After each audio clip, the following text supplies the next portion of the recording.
Good afternoon. Welcome. Here we are live for another episode of Real Talk with Mary Grace. Good to see everybody.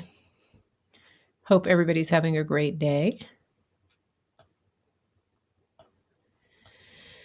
Hello. As you're coming in, please share this. Make sure you're tagging people on Facebook and make sure that you are sharing it into groups. That's very helpful when you do that. And then also on YouTube, hit the like button, hit the subscribe button, and hit the bell so that you can not miss an episode. I'm live today, and then I'll be back tomorrow at 5:30 Eastern. So you're not going to want to miss it. Hey there. Hey Mary, good to see you. Okay, so it's been kind of a nonstop day. I've been on the phone all day.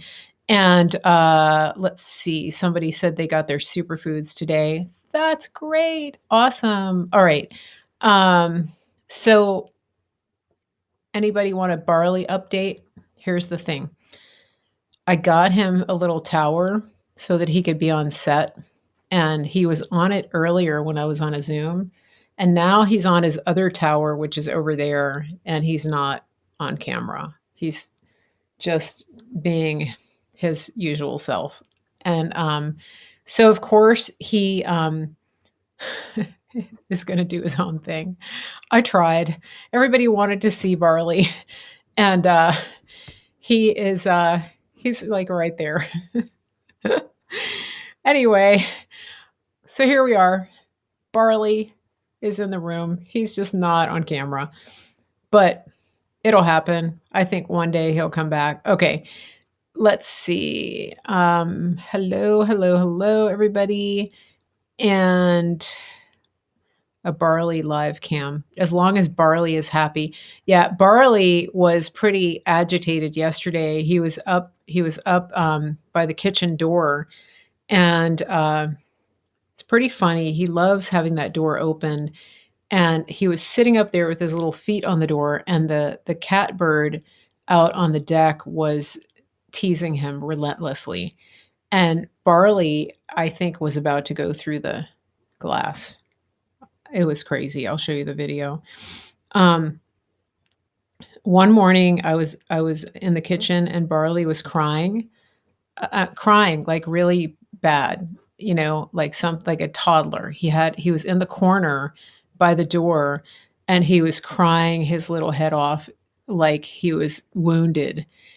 You know how they do, like he was draped around on the floor, and he literally had his head in the corner, and he was crying. And I asked my dad what was going on. He said, "Oh, he wants me to open the door so he can look out the glass." That was what that all that drama was, because he wanted the door open. um this is the door. I'll show you. It's pretty cute. He sits there and looks out this little door. You're gonna have to hear it. Look.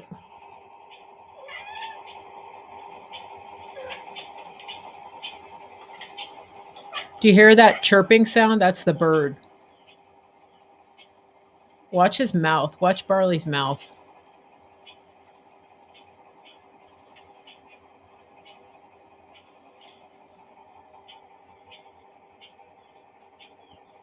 Can you hear it?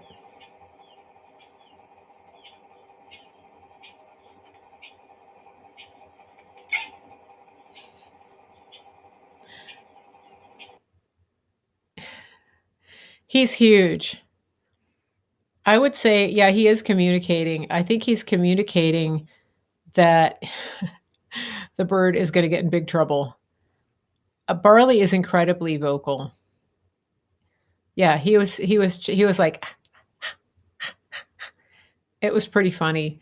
But that's what he cries about in the mornings. That's what he's crying, because he wants the door open so he can get and look out the glass. And he pretty much runs the house, as you know, so that he gets what he wants. And all of your all of your cats made that noise when watching Birds and Chipmunks. Yeah, Yeah, he's pretty serious about it. He's very focused. Um, so pretty cute. But yeah, Barley he's big. He's really big. Um, my sister got a second cat, and she was telling me maybe I should get a second cat. I don't, guys, it's all I can do to handle my dad and Barley right now. So I think we're in a good place. I don't think we need another cat right now. I don't know if Barley is a two cat, two pet thing. Oh no. It's so funny. The bird is making noise and Barley just ran up. The bird must have known we were talking about it. It's back. Pretty funny. Okay. Uh Barley just jumped from the top of his tower and he was like, so he's gone. He's going to look at the bird. All right. So let's talk about some serious things today. Barley really is a mama's boy.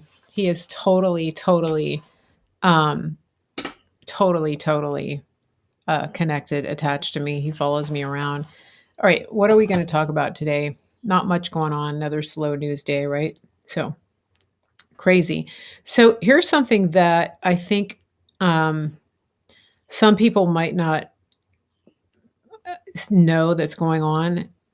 So one of the reasons that Real 45 put a stop to one of the reasons that Real 45 put a stop to transgenders in the military is that uh, is that it's not safe because there's an incredibly high risk of suicide among the transgender community, and obviously if you're in the toughest fighting force in the world, you can't be emotionally unstable. I mean, that at least that's what logic would dictate. But apparently, in the woke military, that's not the case. And so one of the things that would happen is that people in the military would have their surgeries paid for these gender reassignment surgeries. I don't know if you're familiar with that, uh, but it's very it's kind of a big issue because, for example, if you're in the Navy and an individual, even when you have women in the military, right? If one of your squad members, I know I'm not using the right terminology, but if somebody from your unit gets pregnant and has to leave, then that changes the balance of work for everybody else.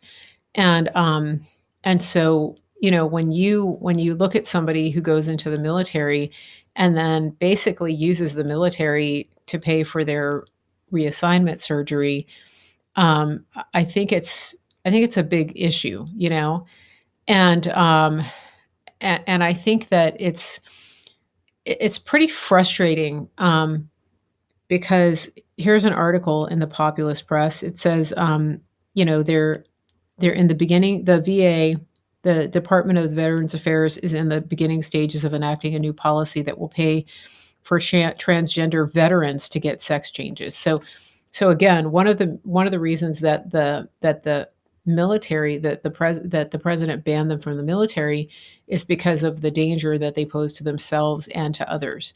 And so now we have veterans who are getting resources for the reassignment surgery. Meanwhile, it says, as of 2020, there were 37,252 homeless veterans in the United States. On Saturday, VA Secretary Dennis McDonough spoke at a Pride Month event in Florida and said that the agency was, quote, taking the first necessary steps to expand VA's care to include gender confirmation surgery. I mean, that's just the most ridiculous thing I've ever seen. And here's what really makes me upset is that, I, for over a year now, I've been trying to get my dad an appointment at the VA um, for his hearing aids. And I've gotten on the call line and I've gotten to where it says you're the next caller in line. I mean, I've waited and waited and it says, you're uh, there are two people ahead of you, and then it says there's one person ahead of you, and then it says you're the next caller in line, and then the call gets disconnected. I can't tell you how many times that's happened.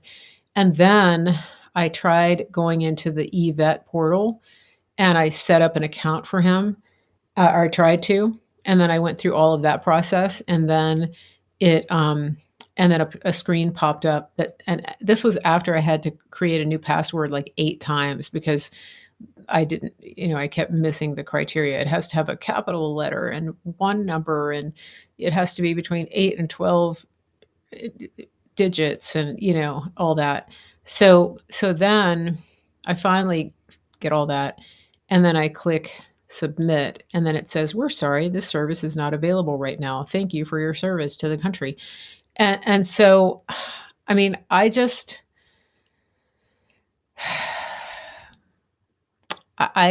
a little bit miffed that my 83-year-old dad who served his country as a veteran and a federal employee, that I can't even get him an appointment to get his hearing aids looked at, and they're putting a priority on these elective surgeries. I mean, does that tick anybody else off? Does anybody have a way for me to get in touch with the VA so that I can actually get him an appointment? It's crazy. So, because when he gets there, when he finally goes in, they pay for his hearing aids, but I can't get in. Oh, and then when you get on the phone, it says because of coronavirus restrictions, do not come in. We do not take walk-ins. You're not allowed to walk in. Well, guess who's going to walk into the VA pretty soon here? Because you don't answer your phone, your eVet portal doesn't work, and I'm walking in. I'm walking in without a mask. So be ready. Be ready.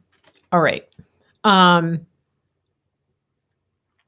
So James says, the VA system is still very broken, and to add gender reassignment to a broken system is a disservice to all veterans waiting for regular services. I agree. I believe it. Well, somebody said they thought that Real 45 fixed the VA. I think that to the extent possible, he did, but it's sort of like it's like any government entity. There's just it's so big. There's so much bloat. You have all these deep state people that are entrenched in these departments, and I mean, you literally have to take a fire hose to the place and just push everybody out and start over, in my opinion. So it's incredibly frustrating. Oh, and here's the other thing. Same thing. So the IRS, the ones that come knocking at your door if you're, like a day late with your taxes. My dad's tax refund is over. It's been over a month, and nothing. It says still processing. So has anybody else had that experience? This has never ever happened in the history of me filing taxes. I do it for them online. Usually they get their refund like in a couple of days, right? It's been over a month. What are your experiences here with this? So I think that and the crazy thing is, they just put out an announcement that says that they're going to be paying these child tax credits to families, and that they're going to get payments in their accounts every single month. So I don't understand how can they do that, but they can't get a refund that was filed on time. And it worked last year during a pandemic. I don't think it has anything to do with the service that I used. We used the same service that we used last year, and it was almost instantaneous. Somebody's saying it took 2 months. Somebody said it took 4 months. Yeah, it's just a mess. I mean, the whole system, like the government, I'm telling you, since the pandemic and since Faker 46 got in office, everything is just broken. I mean, the mail, the the whole system. It's like everything just stopped working.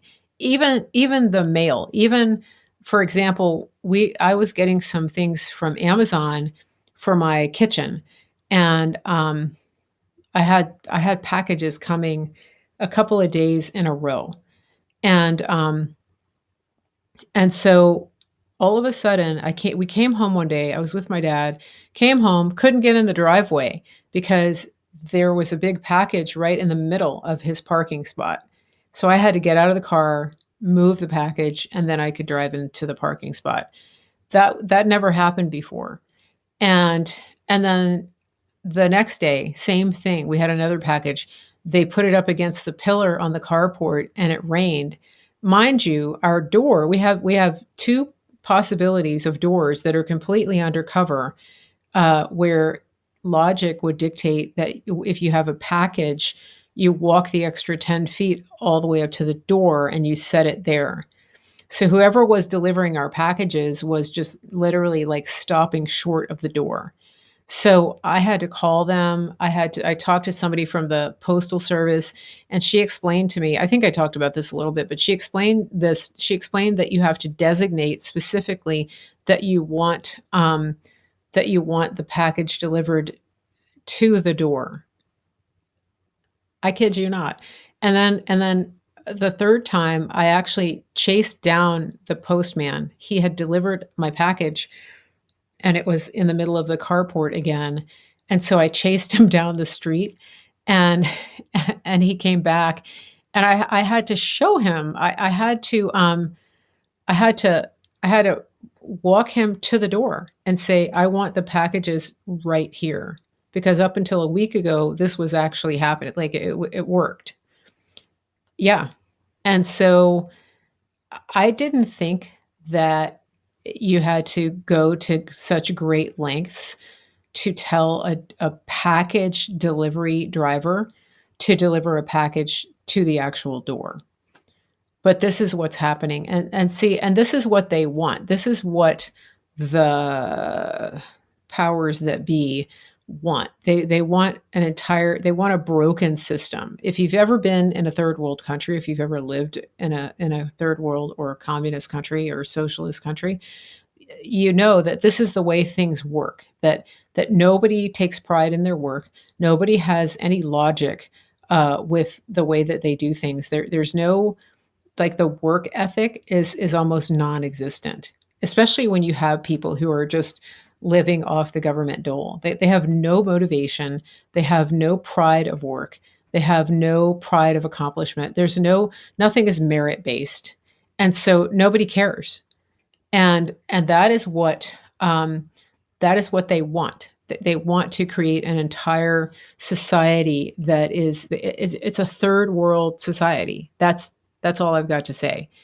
Um, Somebody on YouTube says, "This is so true. I work in construction, and you cannot rely on any part of the process anymore. No one can make things. No one can deliver things." Yeah, exactly.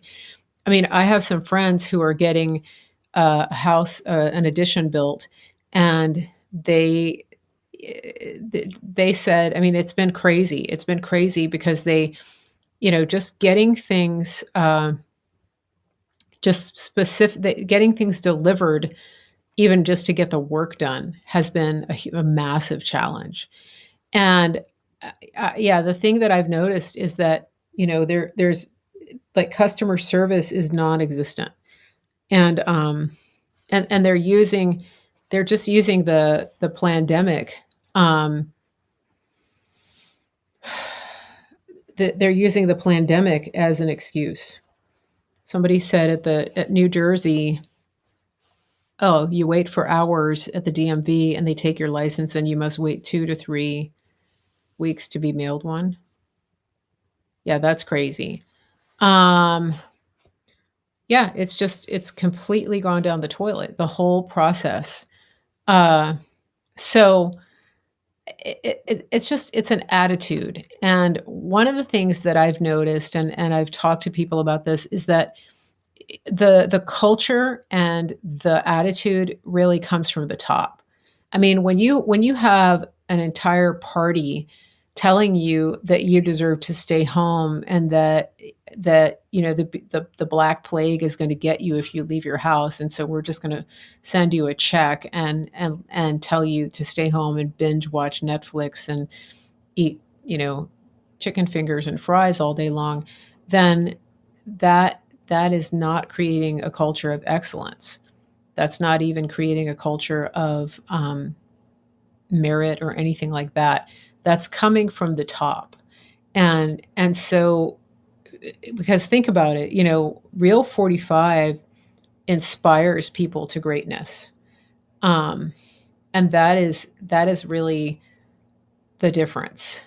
And there are many people who still are aspiring to greatness and who are doing amazing work. I mean, look at the people. Look at my fellow broadcasters. Look at the work ethic of people like Ann Vandersteel and Clay Clark and people like that. They're showing up every single day and putting in 110% every single day and reaching the masses. So all is not lost. It's just that these little things that we used to rely on are completely broken because they're being sent a they're being given a very strong message that nobody has any expectation of you to do anything above the the least amount of effort. And that brings me to the agenda of critical race theory, which is that they are telling everybody who doesn't have white skin that nobody expects anything of you because your skin color makes you oppressed. And so you're actually creating an entire culture of mediocrity by brainwashing people to tell them that they can't perform above a certain level just simply by virtue of the color of their skin because the patriarchy and the white man is oppressing them. And so you shouldn't even bother. That's the message they're sending. It's incredibly racist. And they know that. They know it. And yet the people that are being gaslit into pushing this agenda think they're doing the right thing. It's evil. And if you thought that affirmative action was counterproductive, critical race theory is affirmative action on steroids. I mean, you literally are telling black and brown people that they're worth nothing because they have without the validation of their oppressors. I mean, am I right? Did I miss it? Um, that's the gist of it, right? That's how it works. Okay. So, and then, you have an entire generation that has a chip on their shoulder because they're taught to believe that they're oppressed by people who don't look like them. So all that progress that we made toward eradicating racism and civil rights abuses and injustices, it's completely thrown out the window.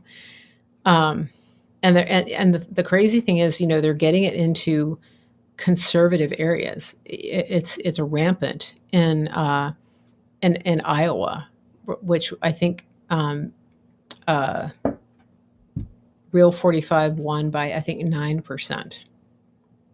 Think about that. So we have to stay vigilant. Okay. I'm looking at your comments here. Let me see. Next, they'll do it to women. Possibly. Yeah, I think they probably will. So, did you guys hear about the high-ranking official, uh, the military intelligence officer from the CCP who defected? Did anybody hear about that?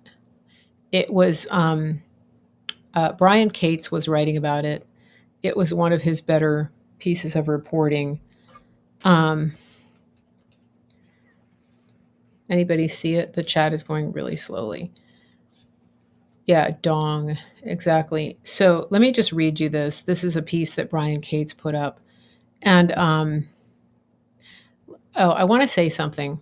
Okay. I want to say something about channels that I share. So sometimes I share, was it written by Dwayne Cates? Okay. So Brian Cates shared it. So sometimes I share things from Brian Cates. He used to be known as Draw and Strike. He was Stealth Jeff on Twitter for a long time. And so he's a seasoned reporter. He's a good reporter. Um, and sometimes I share his stuff, and sometimes I don't. And he, like many people that I follow, I don't agree with everything he says. And in fact, sometimes he goes so far out of his lane, I block him for a day or two so that I don't have to see what he writes. So I'm just letting you know that sometimes I share things with from people that I don't agree with on everything, and that's really okay, right?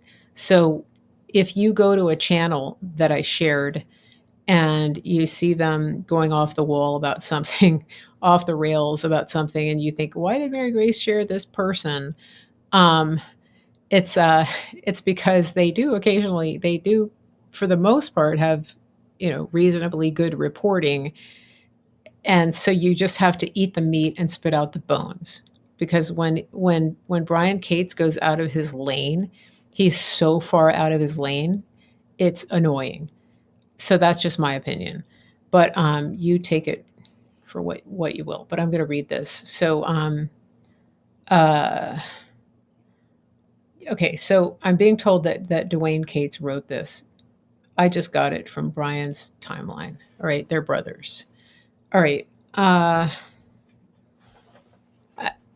just going to say Brian Cates gets a little preachy sometimes, and he gets on his high horse and he starts, scolding people for not seeing things the way he does. And I find that incredibly annoying. All right. Did I put that the right way? Okay. So he says, and now the top CCP military intelligence officer who would have vast knowledge of and who played a key role in the foreign state hacking of the U.S. digital election stream from November 3rd to November 5th appears to have defected to the DIA.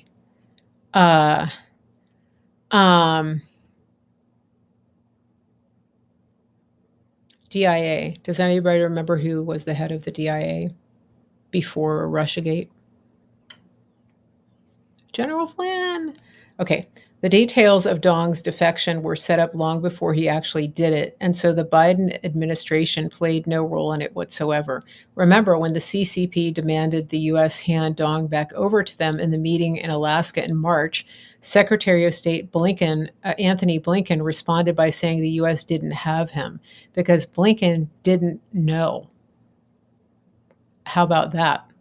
Because Blinken didn't know. The Defense Intelligence Agency had Dong, and neither Faker 46 nor Blinken knew about it. And then he puts a link to Thomas Wichter. Thomas Wichter writes on Quad Verum. Let me just look at your chats. Okay. And then it says, if Dong has defected, there has never been a defection like this in history. This was the top guy at the CCP military intelligence totem pole, and it's being reported others came over with him. The massive amount of information they would be able to give the DIA would have earthquake-shattering ramifications. Now, let me just say something here, because you guys know I've been telling you from day one, before Real 45 even tweeted out that we have the evidence. I've been telling you that we watched that our people watched all of this unfold in real time. Does anybody remember me saying that? That we had the digital footprint of everything that they did in real time on November 3rd and onward. Is everybody on the same page with me on that? And I believe that we actually put all of this in place well before election day. And I actually believe that we reverse engineered going back as far as 2018, if not 2016. And so I was very sure that we were tracking everything they did. Now, so here we are. Now we have a defector that is showing us everything. And my question, I'm going to pose a question to you at the end of this. So I want you to start thinking critically about when this all started to transpire, because I want you to think about the fact that, you know, this defector very likely didn't just come out of nowhere in February. Okay. So he says, let me say it again. Maybe it will sink in for everybody this time. Back in March at the big get together between the US Diplodunks and the CCP Diplodunks in Alaska, the CCP angrily demanded that the US hand Dong over to them. Secretary of State was mystified at this request and responded by saying the US did not have him. But we did. The DIA, General Flynn's old outfit, had Dong. And nobody in the fake administration knew about it. Whenever you hear the word fake, that's my editorial, okay? Nobody knows how anything works. Okay, so now he's lecturing us. All right, so here's where Brian and I are maybe on the same wavelength. All right.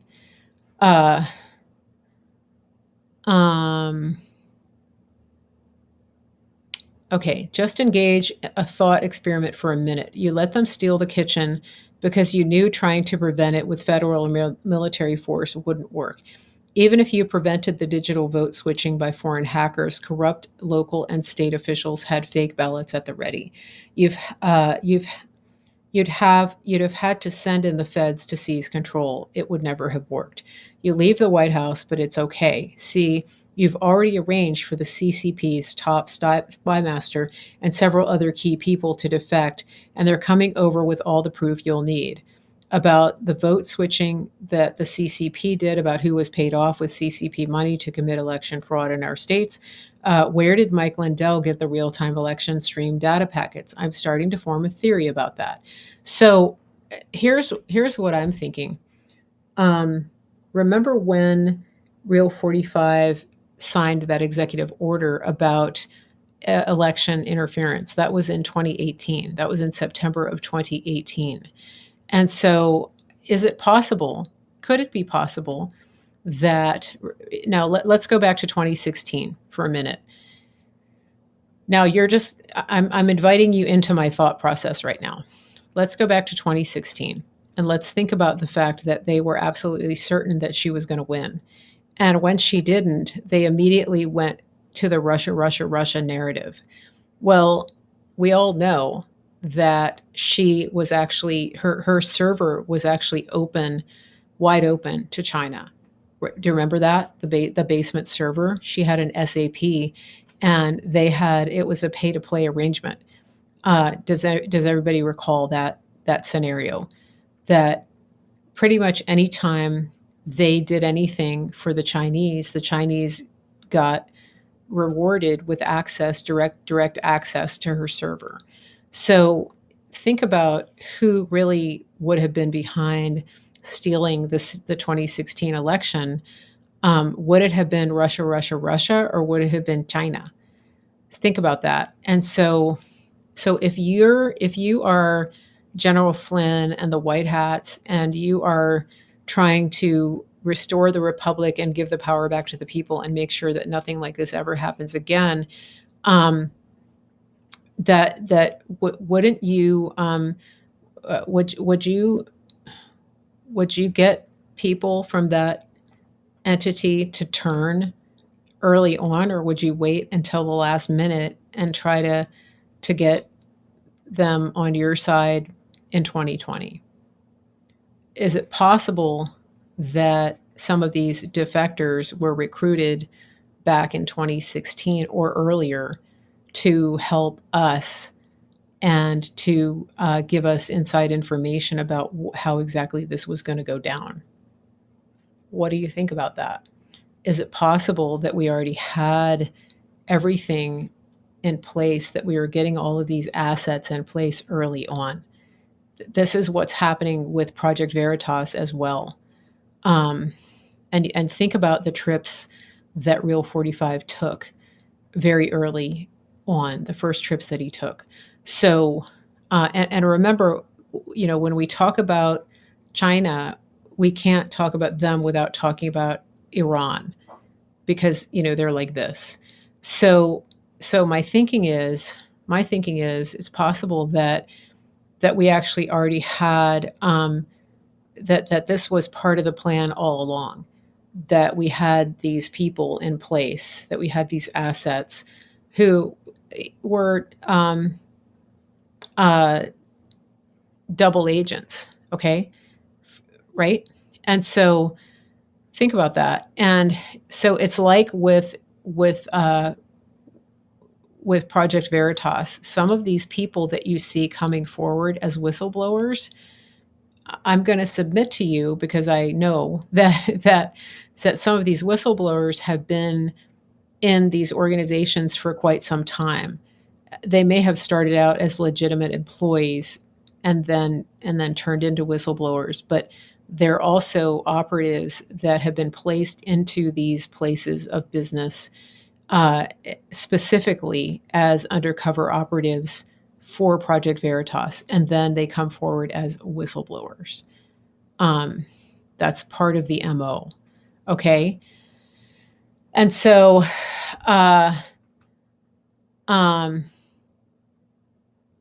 so I think that's what's going on here. I think this sudden defector has actually probably been working with the White Hats for more time than we would realize.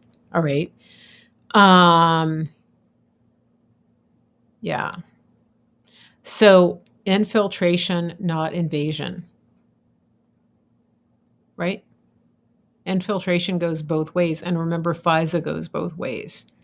So the whole thing about a FISA warrant is that you're actually spying on Americans. You're spying on your own people who may be in cahoots with the enemy, right? So it gives you permission to spy on an American under the pretense that you're spying on a foreigner. And so that's one of the things that has worked in our favor as well. And also, the NSA has been gathering this intelligence and working on it all along. So that's my theory about what is going on here. And what do you think? What does everybody think? Let's see. Spying on the leakers, they won't know what hit them. Yeah, the leakers, I think, are finally starting to realize that they weren't as clever as they thought they were. That's what I'm thinking. Okay, let me just look and see a little bit about.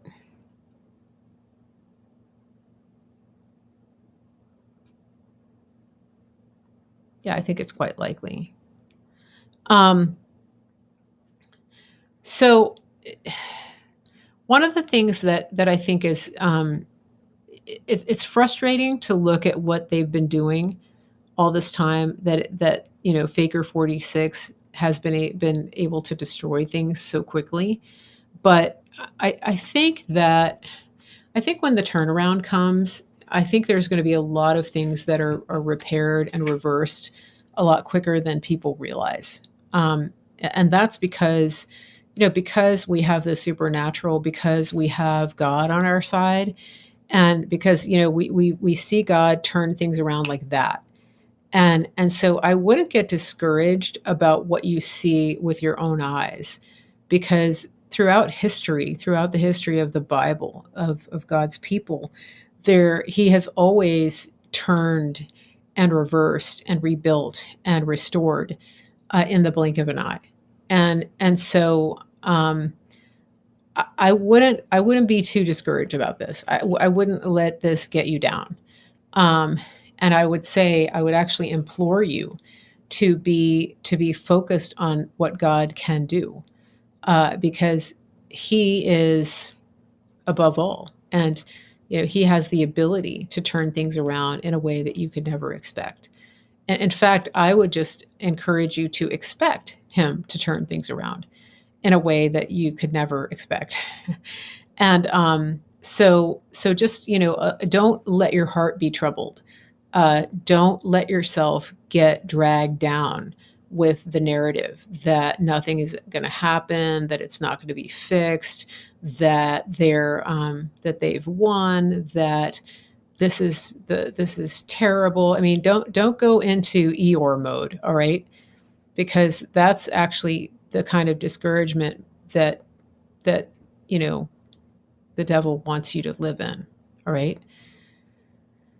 Uh,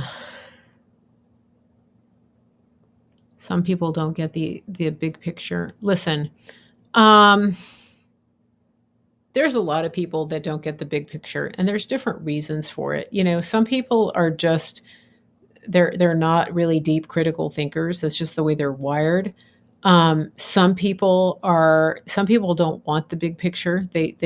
Some people put themselves in a parameter that they stay in, and that's what they're comfortable in. They intentionally avoid stress or discomfort, whether it's emotional, mental, spiritual, physical, anything. They just want to stay in this box. That's just where they want to stay. And so I think that you can't really.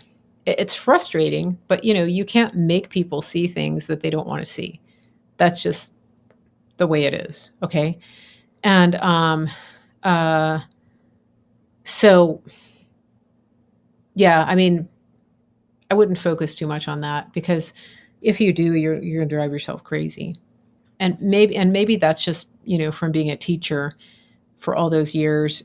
I just know that there's some people that you'll be able to reach, and there are some people that you won't be able to reach, and it is what it is. And to me, one of the frustrating things that I deal with is, um, I get frustrated by people who are supposedly really, really intelligent and highly educated, who truly believe that everything is okay. For example, people who don't think there's any reason for audits at all, and that Faker 46 is a good man. That kind of thing. I just think, okay, you're absolutely so blind. You're blinder than you could ever even ask to be. That's pretty frustrating. And then even the people that like Real 45, I get a little bit frustrated because, when people, so for example, when people get really upset about the casualties of the Jabberwocky, they get pretty focused on that, and they lose sight of the fact that we are indeed genuinely at war, that we are at war. And I think that it's hard to convince people sometimes that we're at war, because they don't see tanks in the streets. They don't see the images that you see on TV, where you've been programmed to believe define war. Um, I mean, the closest that we've seen to that is having all of the soldiers in DC, and even that, I mean, that was confined to a very small space. So nobody's making blackout curtains, nobody's rationing, anything like that. And so there's just that it's a mind game. There are people who really they're not thinking, they can't think in that abstract of understanding that we're probably in the biggest war that we've ever been in as civilization, that the fight to save our civilization is more critical than it's ever been. And so um okay, I'm going to address this comment because I want I'm okay, this is a comment I have to address. Civilians didn't sign up to be casualties of war, in my opinion. So let me ask you something. How does that hold on a second.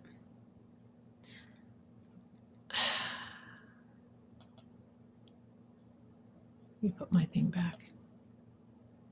Civilians didn't sign up to be casualties of war. Well, isn't that how war works? I mean, that doesn't even make sense, because if a civilian, that's not logical. Why would a civilian ever sign up to be a casualty of war? I mean, that's why they're called casualties of war. I mean, if war takes place only between two fighting forces, and those are the only casualties ever, then that's hardly a war. The biggest problem with war, one of the biggest problems, is the fallout from war.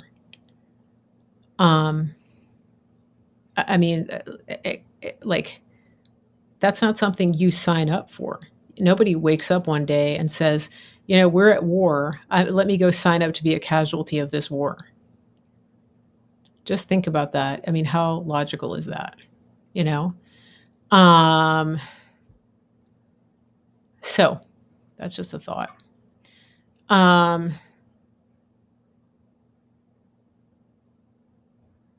Yeah, but Julia, you're missing you're missing the way bigger picture here. Okay, I'm going to try to explain this again. We have facts on the Jabberwocky; they're not hearing about it. You're missing the bigger picture. Okay, the casualties that we would have had without that. First of all, we would be on lockdown. I wouldn't even be talking to you. They would have cut the internet. We would be in full on communism right now. There would never, ever, ever, ever be a Jabberwocky, because the lockdowns would have been worldwide, perpetual, forever. So the casualties, when you want to talk about casualties of war, the Real 45 stopped what I believe would have been the total and complete end of civilization. We wouldn't even be having this conversation. Their depopulation agenda was to take out, a good chunk of the population, not the small percentage that has suffered an adverse reaction from the Jabberwocky. There are always going to be casualties of war. Okay. So, yeah, the deaths that have been attributed to the plague, those are casualties of war. The deaths that are attributed to the Jabberwocky, those are casualties of war. That's war. The deaths that were prevented by the swift and decisive action that Real 45